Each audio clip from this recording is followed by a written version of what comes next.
नमस्कार दोस्तों, मैं आशुतोष आपके अपने YouTube channel mastermind math Ashutosh sir में आपका स्वागत करता हूं। सर, आज जो है हम लोग कुछ नंबर सिस्टम के सवाल पढ़ने जा रहे हैं। नंबर सिस्टम बहुत इंपॉर्टेंट टॉपिक है सर, और कुछ इसमें ऐसे प्रश्न हैं जो बार बार पूछे जाते हैं। तो वैसे क्वेश्चन को हम लोग एक अच्छे तरीके से हम लोग सीखेंगे उसको, और कोशिश करते हैं कि द बेस्ट हो, और ये आपके लिए बहुत हेल्पफुल होगा, यूजफुल होगा। तो स्वाभाविक है सर कि इसको आप लोग अच्छे से देखेंगे तो समझ में बिल्कुल आएगा। चलिए स्टार्ट करते हैं सर। सबसे पहले एक क्वेश्चन हम लिखते हैं, देखिएगा। किसी संख्या को 1357 से भाग देने पर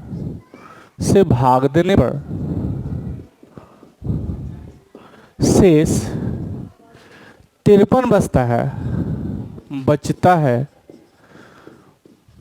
तो उसे 23 से भाग देने पर शेष क्या बचेगा? बहुत बेहतरीन सवाल है सर, बार बार पूछता है। किसी संख्या को 1357 से भाग देने पर शेष 53 बचता है, उसे 23 से भाग देने पर शेष क्या बचेगा? किसी संख्या को किससे डिवाइड करना है सर? 1357 से, तो शेष कितना बचता है? 53 बचता है। इसी संख्या को अगर 23 से भाग दिया जाए तो शेष क्या बचेगा? बहुत बेहतरीन सवाल है, समझिएगा। किसी संख्या को 1357 से भाग देते तो 53 बच रहा है। इसका मतलब क्या हुआ कि जो कटना था सब कट गया, 53 बच गया। जो कटने वाली बात नहीं है। क्यों नहीं कटेगा? क्योंकि 53 जो है 1357 से छोटा है। किसी संख्या को 1357 से भाग दे रहे हैं तो 53 बच रहा है। इसका मतलब कि जो कटना था सब कट गया और 53 शेष बच गया, जो अब नहीं कटेगा। क्यों नहीं कटेगा? क्योंकि 1357 से 53 जो है 1357 से क्या है? छोटा।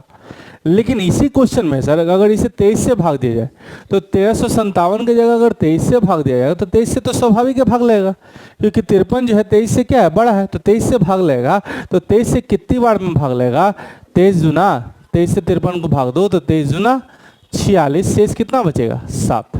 यही आंसर होगा। किसी संख्या को 1357 से भाग दे रहे हैं तो क्या शेष 53 बच रहा है? जो कटना था सब कट गया, 53 बच गया। ये नहीं कटेगा। क्यों नहीं कटेगा? क्योंकि 53 1357 से छोटा है। लेकिन यही अगर 23 से भाग दिया जाए तो 23 से 53 क्या है? बड़ा है।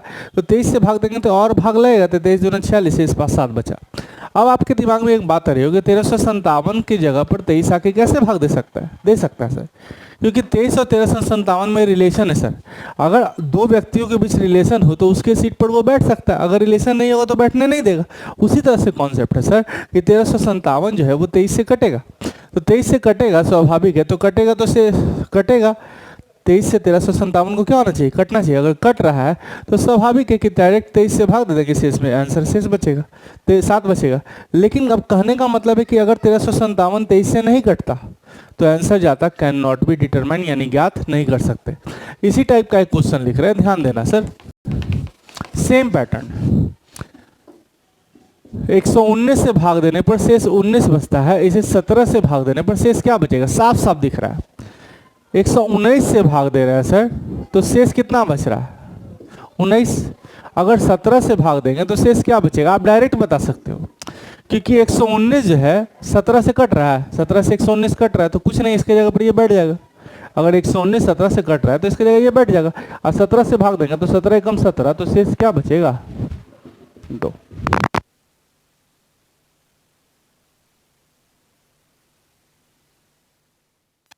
मूव करते हैं, ध्यान दीजिएगा। किसी संख्या में 4 7 9 से क्रमागत भाग देने पर शेष 1 3 5 बचता है, तो संख्या क्या है?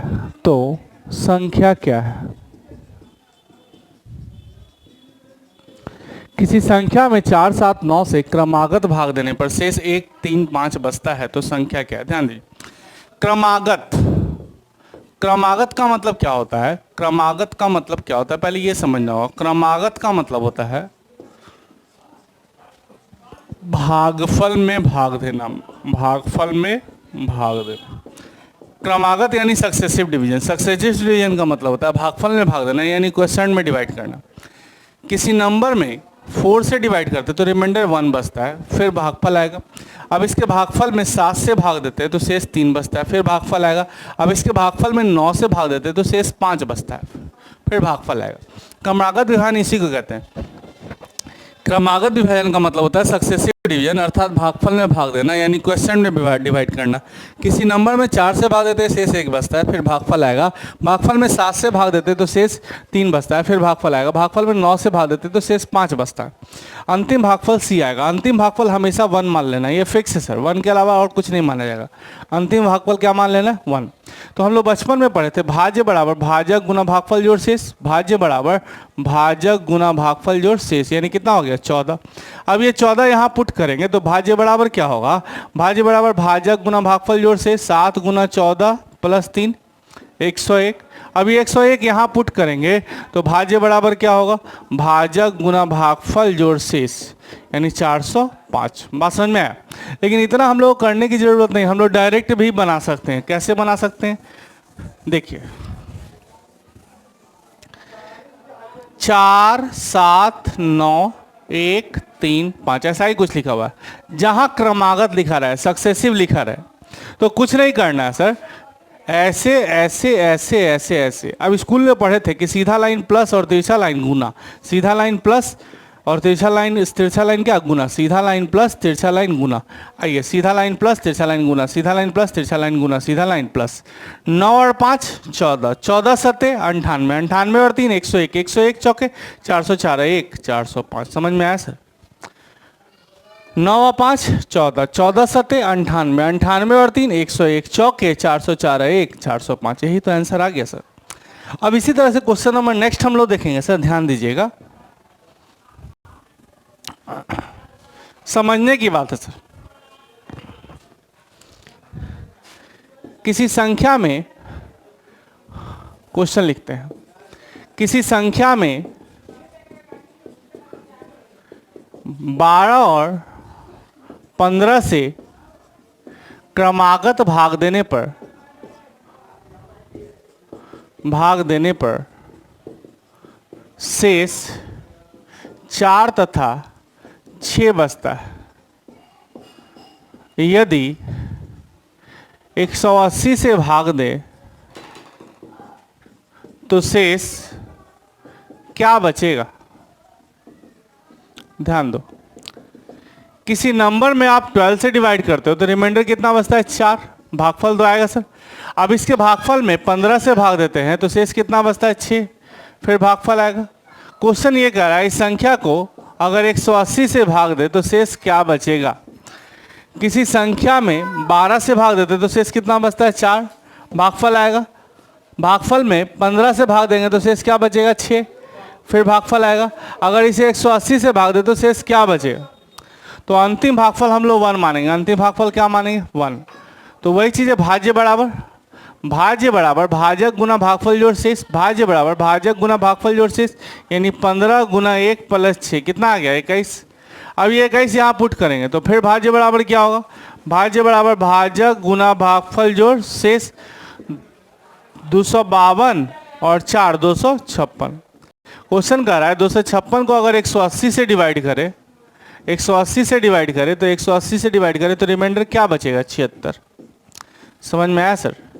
एग्जाम में तो ऐसे बनाना नहीं है, बनाना कैसे है वो हम लोग ध्यान देंगे, इसलिए इस पर हम लोग ज़्यादा जोर नहीं देते हैं। समझने की बात है सर, इतना समय हम लोग के पास नहीं है। शॉर्टकट उपाय बहुत तो है, लेकिन हम लोग दूसरा शॉर्टकट उपाय जो आप लोग पहले यूज कर चुके हैं उसी को हम लोग फॉलो करेंगे।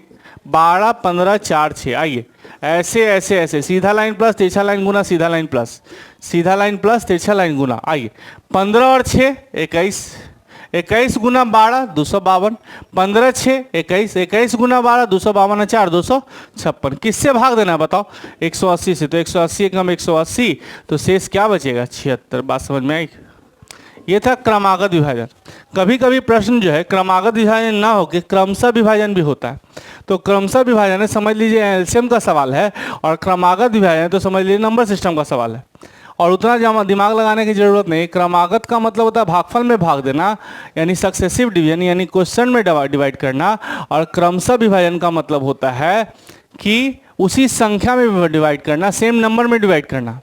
क्रमागत विभाजन सक्सेसिव डिवीजन, यानी कि उसके भागफल में भाग देना, ये क्वेश्चन में डिवाइड करना। लेकिन क्रमशः विभाजन रिस्पेक्टिव डिवीजन मतलब सेम नंबर में डिवाइड करना, यानी कि उसी संख्या में, यानी कि भाज्य में विभाग करना, भाज्य में भाग देना। जैसे एक क्वेश्चन लिखते हैं, समझ जाइएगा सर, आप लोग ध्यान दीजिएगा केवल। किसी संख्या में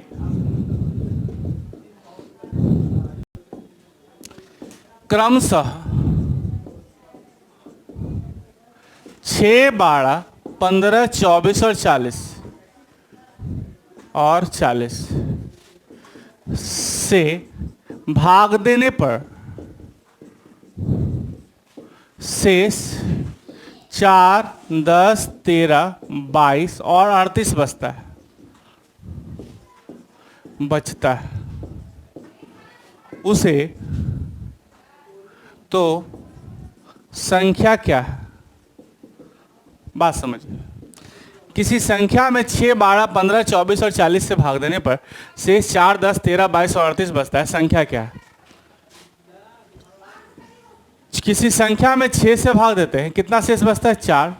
12 से भाग देते हैं, शेष कितना बचता है? 10। 15 से भाग देते हैं, शेष कितना बचता है? 13। 24 से भाग देते हैं, शेष कितना बचता है? 22। और 40 से भाग देते हैं, शेष कितना बचता है? 38। बात समझिए। किसी संख्या में 6 से क्रमशः भाग देने, क्रमशः मतलब उसी संख्या में भाग देना, क्रमशः विभाजन यानी रिस्पेक्टिव डिवीजन, यानी उसी संख्या में भाग देना, उसी संख्या में भाग देना। बात समझिएगा सर। किसी संख्या में 6 से भाग देते हैं 4 बचता है, 12 से भाग देते हैं 10 बचता है, 15 से भाग देते हैं 13 बचता है, 24 से भाग देते हैं 22 बचता है और 40 से भाग देते हैं 38 बचता है। यहाँ देखो गैपिंग कितने का आ रहा है? 2 का गैपिंग आ रहा है, एकदम बेहतरीन तरीका है, समझिएगा। गैपिंग कितने का आ रहा है? 2 का। जब डिफरेंस सेम है सर तो बनाना बहुत आसान है। सबसे पहले क्या करते हैं कि 6, 12, 15, 24 और 40 का एलसीएम निकालते हैं। सबसे पहले क्या निकालते हैं? एलसीएम। एलसीएम क्यों निकालते हैं? क्योंकि एलसीएम एक ऐसा नंबर है जिसमें, एलसीएम एक ऐसा नंबर है जिसमें संख्याओं से भाग देंगे तो पूरा पूरा कट जाएगा।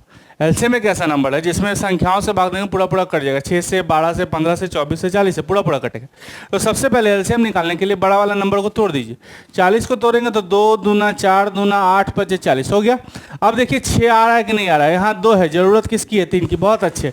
12 चाहिए, 2 दूना 4 तिया 12 हो गया। 15 चाहिए सर, 5 तिया 15, ये भी हो गया। अब हमको 24 चाहिए, 8 तिया 24, चलिए एलसीएम निकल गया। कितना आ गया? 120। सबसे पहले बड़ा नंबर को तोड़े, 2 दूना 4 दूना 8 5 40। अब देखिए 40 सब में है कि नहीं? 6 चाहिए तो 2, जरूरत 3 का था 3 डाल दिए। 12 चाहिए, 2 दूना 4 तिया 12 है। 15 चाहिए, 5 तिया 15 है। 24 चाहिए, 8 तिया 24 है। तो एलसीएम हो गया 120। 120 एक ऐसा नंबर है जो पूरा पूरा कटेगा। 6 से कटेगा, 12 से कटेगा, 15 से कटेगा, 24 से कटेगा, 40 से कटेगा। क्वेश्चन कह रहा है कटना नहीं चाहिए, शेष कितना बचना चाहिए? 4। तो 4 कब बचेगा? जब 120 की जगह क्या होगा? यहाँ 124, तब नेक्स्ट 4 बचेगा। 4 और रहेगा इसके पास। शेष बचना चाहिए 10। 10 कब बचेगा? जब 120 की जगह 130 होगा। अच्छा 13 बचना चाहिए, 120 की जगह 133 होगा। तो आंसर 5 को लिखिएगा। नहीं, हम क्या कर रहे हैं? 4 जोड़ के देख रहे हैं, 10 जोड़ के देख रहे हैं, 13 जोड़ के देख रहे हैं। तो जब जोड़ने से काम न चले तो घटाना पड़ता है, जब जोड़ने से ना काम चले तो क्या करना पड़ता है? बताओ, घटाना पड़ता है। तो सबसे पहले एलसीएम निकालेंगे और इसमें सेम डिफरेंस जो है वो माइनस कर लेंगे।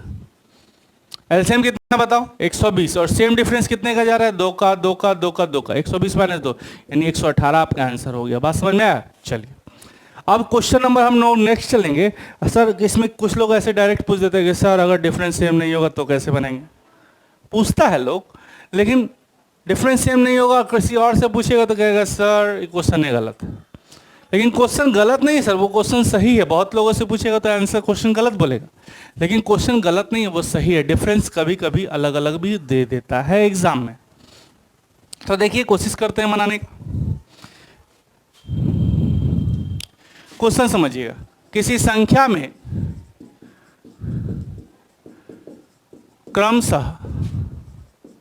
क्रमशः विभाजन रिस्पेक्टिव डिवीजन क्रमशः 7, 9, 11 से भाग देने पर शेष 1, 2, 3 बचता है, संख्या क्या है? किसी संख्या में 7, 9, 11 से भाग देने पर शेष 1, 2, 3 बचता है। तो किसी संख्या में क्रमशः विभाजन यानी सेम नंबर में भाग देना 1 बचता है, उसी नंबर में 9 से भाग देते हैं 2 बचता है, उसी नंबर में 11 से भाग देते हैं 3 बचता है। अब शेष बच रहा है 1, 2, 3, क्या शेष समान है? नहीं। तो सबसे पहले यहाँ डिफरेंस देखिए, डिफरेंस सेम है? वो भी नहीं है। तो कुछ नहीं करना है, 7, 9, 11, सबसे पहले 1, 2, 3 घटाएंगे, शेष हटा लेंगे तो संख्याएं पूरी तरह से कट जाएंगी। 6, 11, 6, 7, 8, फिर घटाएंगे सर 1, 2, 3, तो यहाँ देख रहे हैं 5, 5, 5, सेम आ गया सर। कुछ नहीं करना है, सबसे पहले 7, 9 और 11 का एलसीएम निकालना है, माइनस सेम डिफरेंस, और जितने स्टेप पे सेम होगा, 2 स्टेप पे सेम होगा तो 2 से डिवाइड, 3 स्टेप पे सेम होगा तो 3 से डिवाइड। तो सबसे पहले 7, 9 और 11 जो है, 7, 9, 11 जो है आपका ये कौन सा नंबर है? ये जो है को प्राइम नंबर है। जब अभाज्य संख्या का एलसीएम 1 होता है, एचसीएफ 1 होता है, तो उसे को प्राइम नंबर कहते हैं। तो इनका एचसीएफ जब निकालोगे तो ये क्या आएगा? 1 आएगा। एचसीएफ यानी जो कॉमन है वो क्या है? 1 है। तो जब एचसीएफ 1 आ जाए तो इसे को प्राइम नंबर कहते हैं। कुछ नहीं सर, सबसे पहले अभाज्य संख्याओं का एलसीएम निकालने के लिए उनका प्रोडक्ट, अभाज्य संख्याओं का एलसीएम उनका प्रोडक्ट होता है, और एचसीएफ हमेशा क्या होता है? 1। अभाज्य संख्याओं का एचसीएफ हमेशा 1 होता है और एलसीएम उनका प्रोडक्ट होता है। तो एलसीएम निकालना था, इसलिए उनका प्रोडक्ट माइनस सेम डिफरेंस 5/2। तो अब इसको गुना करेंगे सर, ठीक है। 7 9 63, 63 गुना 11, 3, 6, 3, 9 और 6, 693 माइनस 5/2। अब ये कैलकुलेट करेंगे तो 688/2 यानी 344 आपका आंसर हो जाएगा। सबसे पहले क्या करेंगे? 1, 2, 3 रिमाइंडर था, 1, 2, 3 माइनस करेंगे, फिर एक बार और माइनस करेंगे, डिफरेंस सेम आ गया। तो सबसे पहले 7, 9, 11 का एलसीएम निकालेंगे, चूंकि ये प्राइम नंबर है तो एलसीएम इनका प्रोडक्ट होता है, और सेम डिफरेंस कितना है? 5, वो माइनस करेंगे, और जितने स्टेप पे सेम होगा, 2 स्टेप पे सेम होगा 2 से भाग, 3 स्टेप पे सेम होगा 3 से भाग, बस 344 आपका आंसर आपके सामने है। बात समझ में आया? चलिए, ये सब क्वेश्चन बहुत आसान है सर, लेकिन कुछ लोगों को प्रॉब्लम होता है, ये सब हम लोग आराम से बना सकते हैं। अब हम लोग क्वेश्चन नंबर नेक्स्ट की तरफ मूव करेंगे, ध्यान दीजिए सर। एक प्रश्न है, 2 अलग अलग संख्याओं को, 2 अलग अलग संख्याओं को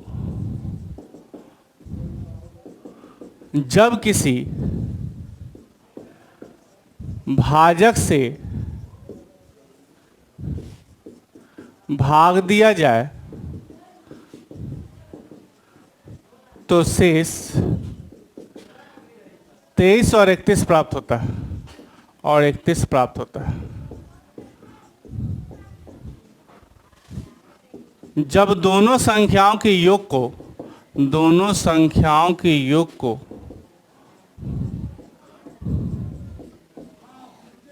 उसी भाजक से भाग दिया जाए, उसी भाजक से भाग दिया जाए तो शेष 17 प्राप्त होता है।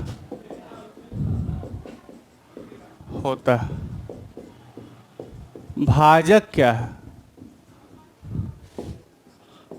2 अलग अलग संख्याओं को जब किसी भाजक से भाग दिया जाए तो शेष 23 और 31 प्राप्त होता है। जब दोनों संख्याओं के योग को उसी भाजक से भाग दिया जाए तो शेष 17 प्राप्त होता है। 2 अलग अलग संख्या को जब किसी भाजक से भाग दिया जाए तो 23 और 31 प्राप्त होता है।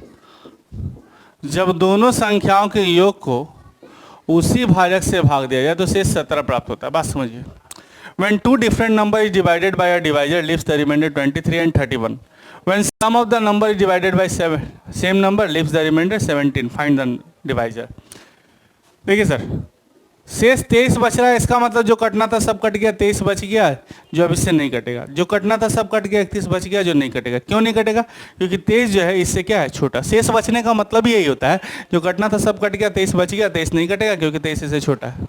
उसी तरह की बात बोल रहा है कि शेष बचता है 31। 31 बचने का मतलब क्या होगा? जो कटना था सब कट गया, 31 बच गया, जो कटने वाली बात नहीं है। क्वेश्चन कर रहा है दोनों के योग को भाग दिया जाए, तो सब तो कट चुका है सर, बचा हुआ कौन है? 23 और 31, दोनों छोटा है सर। लेकिन जैसे ही दोनों को जोड़ दिया जाए, दोनों को जोड़ दिया है तो 23 से 31 का जोड़ हो जाएगा 54, और 54 एक बड़ी राशि होगी। 54 एक बड़ी राशि होगी, 23 अकेले से छोटा है, 31 अकेले छोटा है, लेकिन दोनों को जोड़ दिया जाए तो राशि क्या हो जाएगी, बड़ी। और बड़ी राशि है और शेष 17 दे रहा है, तो स्वाभाविक है किस चीज़ से भाग दिया होगा, तो 37 से भाग देगा, तो 37 से कम 37, तो शेष 17 बचा। बात समझ में आया? इतना हम लोग को समझ में नहीं आता है सर, हम लोग को डायरेक्ट समझ में आता है, ज़्यादा कुछ दिमाग नहीं लगाना है। पहल का प्लस दूसर का माइनस तीसर का, आंसर हो गया 37। हमेशा याद रखिए, पहल का प्लस दूसर का माइनस तीसर का, पहल का प्लस दूसर का माइनस तीसर का, आंसर हो गया। चलिए क्वेश्चन नंबर नेक्स्ट की तरफ हम लोग मूव करेंगे, ध्यान दीजिएगा, बहुत आसान है सर, बहुत बेहतर। प्राकृत संख्याओं का योग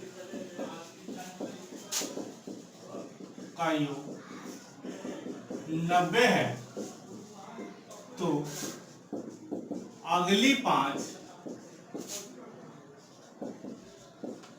प्राकृत संख्याओं का औसत क्या होगा? 3 लगातार प्राकृत संख्याओं का योग 90 है, तो अगली 5 प्राकृत संख्याओं का औसत क्या होगा? देखिए सर, योग 90 है, एवरेज का मतलब क्या होता है, बराबर बराबर बटना, तो एवरेज क्या हो जाएगा, 90/3 30, 1 2 3 3, तो एवरेज 30 है। इसके पहले की प्राकृत संख्या 29 और बाद का 31। अगला 5 की बात करें, 1 2 3 4 5, तो 32 33 34 35 36, इन पांचों का एवरेज क्या होगा, आंसर 34। बस 3 लगातार प्राकृत संख्याओं का योग 90 है, एवरेज क्या होगा, 90/3 यानी 30। 30 कहां जाएगा, बीच में। पहले की प्राकृत संख्या 29, बाद का 31, अगला 5 32 33 34 35 36, इन पांचों का एवरेज क्या होगा, इन पांचों के बीच में कौन है, 34, आंसर हो गया 34। समझ में आया? चलिए सर क्वेश्चन नंबर नेक्स्ट देखते हैं, ध्यान दीजिएगा।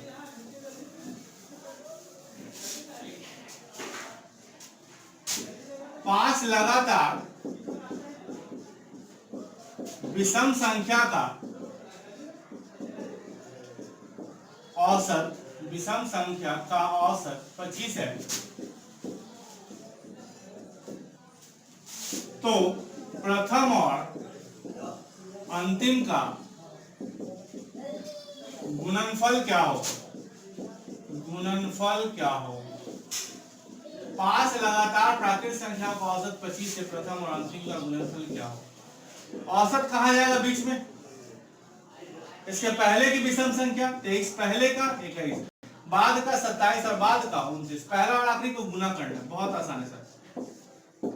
क्या इन दोनों का जोड़ 10 है और ये दोनों सेम है? इन दोनों का जोड़ 10 है, ये दोनों सेम है, 9 एकम 9, इसको एक बढ़ा दिए, 3 दूना 6। अगर इन दोनों का जोड़ 10 है, ये दोनों सेम है, तो 9 एकम 9 और 3 दूना 6। चलो क्वेश्चन नंबर नेक्स्ट की तरफ मूव करेंगे, समझिएगा सर, बहुत बेहतरीन सवाल है, बहुत आसान।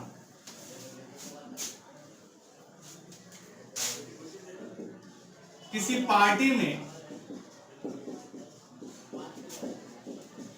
प्रत्येक बच्चे एक दूसरे को उपहार देते हैं।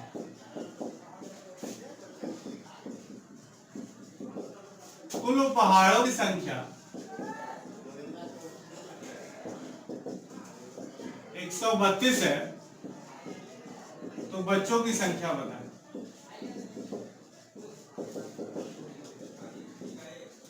किसी पार्टी में प्रत्येक बच्चे एक दूसरे को उपहार देते हैं, कुल उपहारों की संख्या 132 है, तो बच्चों की संख्या बताएं। बनाने का सबसे बेस्ट मेथड है, 132 को ऐसा तोड़िए, 132 देख लीजिए किसके किसके स्क्वायर के बीच में, तो 11 का स्क्वायर 121 और 12 का स्क्वायर 144। 11 का स्क्वायर 121 और 12 का स्क्वायर 144, क्या इन दोनों के बीच में आ रहा है 132? ठीक है, जो बड़ा वाला है वो आंसर हो जाएगा। सिंपली चेक करना है 132 किसके किसके स्क्वायर के बीच में, 11 का स्क्वायर और 12 का स्क्वायर में, तो स्वाभाविक है सर जो बड़ा वाला है वो आंसर हो। ये तरीका है, ऐसे बेसिक बनाइएगा तो बन सकता है, बहुत आसान है, ध्यान दीजिए समझिए। जैसे हर बच्चा, जैसे 10 बच्चा है, तो हर बच्चा क्या वो उपहार लेगा 9 को, यानी 10 9 90। अगर उसी तरह से सर अगर आप 5 बच्चा है तो हर बच्चा 4 उपहार लेगा, तो टोटल उपहार 20। तो बच्चों की संख्या अगर 12 है तो हर बच्चा कितना उपहार लेगा, 11 गुना 12 132 आ तो रहा है, यानी कि 12 बच्चे। बच्चों की संख्या 12 लेंगे तो हर बच्चा क्या वो उपहार लेगा, एक कम, खुद को तो उपहार देगा नहीं, तो 12 गुना 11 132 आ रहा है, सही है। कुछ नहीं करना, सिंपली चेक करना किसके किसके स्क्वायर के बीच में और आंसर मार देना। समझ में आया? चलिए 12 आदमी एक दूसरे से हाथ मिलाते हैं। 12 आदमी एक दूसरे से हाथ मिलाते हैं। कुल कितनी बार हाथ मिलाएंगे? कुल कितनी बार हाथ मिलाएंगे? ध्यान दीजिएगा सर, एक कॉन्सेप्ट समझाते हैं, समझिए। जैसे 5 बच्चे, हर बच्चे खुद को उपहार नहीं देगा तो 5 चौके 20 कुल उपहार। लेकिन हाथ मिलाने में क्या होता है, उपहार देने में क्या होता है कि अगर हम आपको उपहार देंगे तो आप भी हमको उपहार दीजिए। लेकिन हाथ मिलाने में क्या होता है कि हमने हाथ बढ़ाया, आप उसी समय बढ़ा दिए। तो वहां पे क्या होता है, वहां पे समझने की बात है, हमने हाथ बढ़ाया तो आप बढ़ा दिए उसी समय। तो यहाँ पर यही होगा कि दो घटना एक घटना में कन्वर्ट हो जाता है। जैसे टॉफी बांटने में हमने आपको टॉफी दिया, आपने हमको दिया, दो घटना। लेकिन हाथ मिलाने में हमने जैसे बढ़ाया था आप भी उसी समय बढ़ा दिए, यानी एक घटना। तो जितना भी उपहार वाला केस में होगा उसका जस्ट क्या होगा, आधा, यानी 5 गुना 4/2, यानी कितना हो जाएगा 10। जैसे देखिए 6 बच्चे उपहार देंगे तो 6 बच्चे 30 एक कम करके मल्टीप्लाई करेंगे। अगर हाथ मिलाएंगे तो 6 गुना 5/2 यानी 15। चलिए 10 बच्चे अगर टॉफी बांटेंगे तो 10 नमक 90। हाथ मिलाएंगे तो 10 गुना 9/2 यानी कितना 45, यानी उसका जस्ट हाफ हो जाए। तो चलिए अगर 12 बच्चे टॉफी बांटते तो 12 गुना 11 132। टॉफी बांटने में 12 गुना 11 132 कुल टॉफी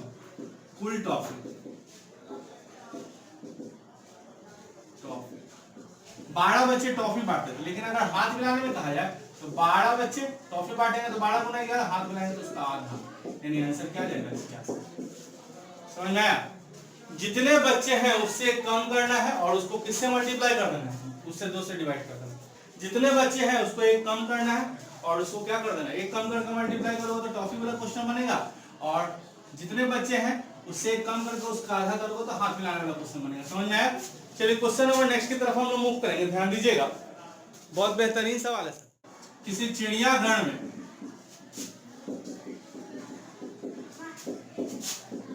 कुछ हिरन और कुछ मोर हैं। सिरों की संख्या 90 है,